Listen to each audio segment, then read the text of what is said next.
Olá, chamo-me Carla Souza da Reinvented Heart e hoje venho mostrar-vos aquilo que eu fiz como decoração de outono. É uma peça feita praticamente com materiais aproveitados de outras situações. Aqui temos um ramo que vinha num ramo de flores, portanto, que me foi oferecido. Aqui tenho um coração feito com papel reciclado, portanto fiz com pasta de papel. As fitas, algumas são novas, eu acho que esta foi reaproveitada, só tem um bocadinho.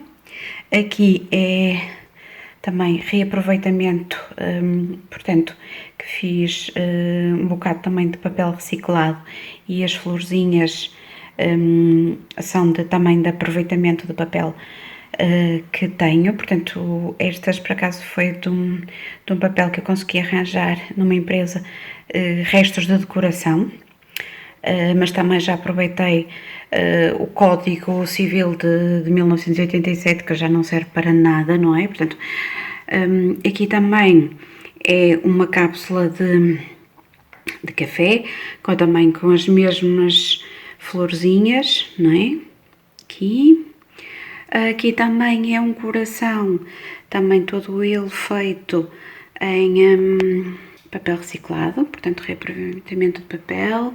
Um pau de canela, um botão de um casaco bastante antigo, tipo umas pininhas que encontrei no chão, portanto não arranco nada de árvores, ok? E aqui está. Acho que depois, claro, as miçangas são todas novas. Este também laço também foi reaproveitado. E pronto.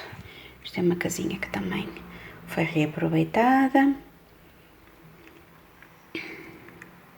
E podemos poupar o ambiente com materiais todos praticamente reaproveitados. Espero que tenham gostado. Beijinhos e até já!